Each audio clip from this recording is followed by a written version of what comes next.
Syria's military is preparing to use chemical weapons against rebels and is awaiting final orders from President Assad, according to unnamed US officials quoted in the American media.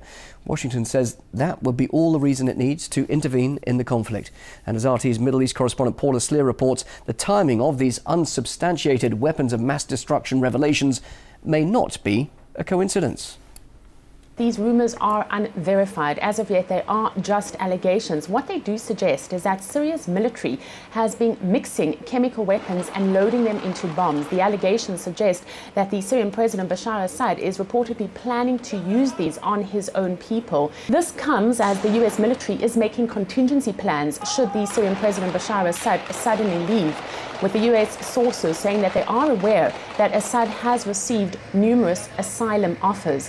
At the same time, the United States has reportedly deployed the US Eisenhower Strike Group, which went through the Suez Canal from the Persian Gulf over the weekend. And we understand, according to reports, that it is making its way to the Syrian coast, and it has been throughout this week. Now, what it does indicate, this latest development, is that the United States now stands ready for direct military intervention in the Syrian conflict. Certainly, that is what we're hearing from various sources and various commentators who have been following the story closely. There is at the same time some evidence emerging that rebel fighters might be allegedly planning some kind of chemical attack on Syrian President Bashar al-Assad's supporters. There is a video that has been posted online on Thursday.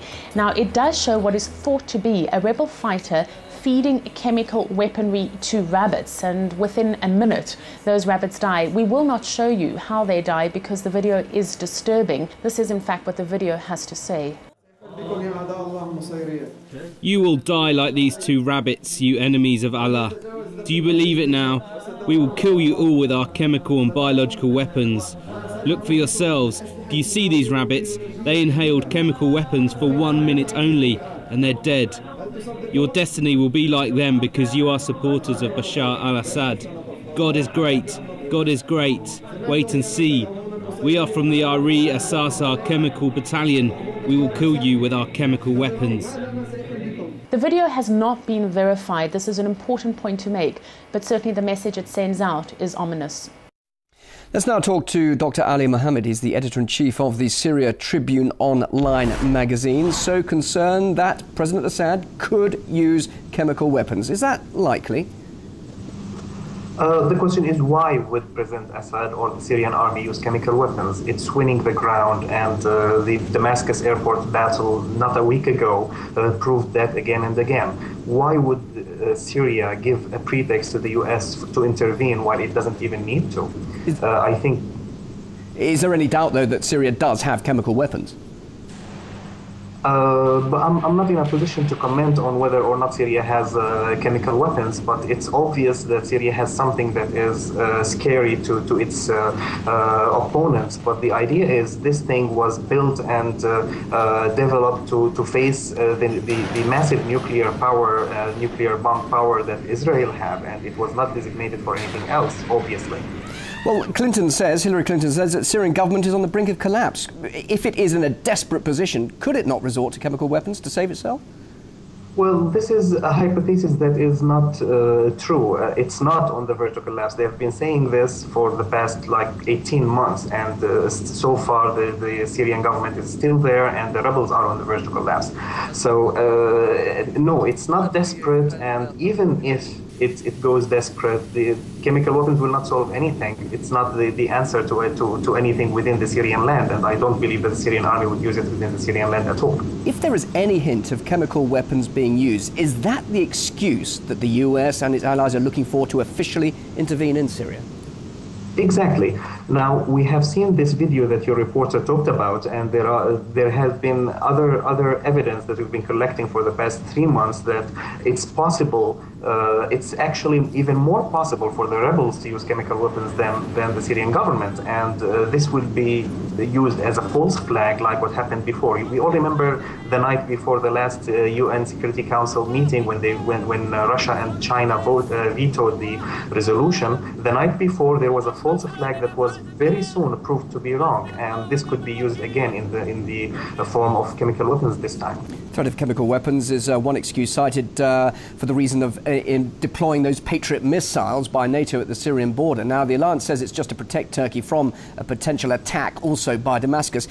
Why would Syria, what would it be in Syria's benefit to attack a NATO member, a neighbour like that? Exactly nothing. Syria now is having enough trouble without attacking a NATO member, and the idea is Turkey is the one attacking Syria, and Syria is the country that needs protection from Turkey, because we all know now, as it's a lot of evidence leaked, Turkey is hosting rebels, arming them, training them, supporting them, and sending them to fight in Syria. So Syria is the one that needs protection, not Turkey. Is all this the talk from the US at the moment, also the deployment of these Patriot missiles? Is it perhaps a signal that a no-fly zone over Syria could be established? Although it's being denied by NATO, do you think the alliance is actually being honest about that? Is this the main intention behind all of this? It could be. It could easily be. I don't think the alliance is being honest, because the past 2 years have proven them to be lying to the public repeatedly, including just lately, because the US has just listed al-Nusra facet as a terrorist organization while it's still supporting it to topple the regime. They have been lying to the public, and they are likely to lie to the public again. But look, so many civilians are dying now. This has got to end somehow, hasn't it? Isn't it right now that there should be official intervention? After all, many would argue the intervention in Libya did end the conflict there.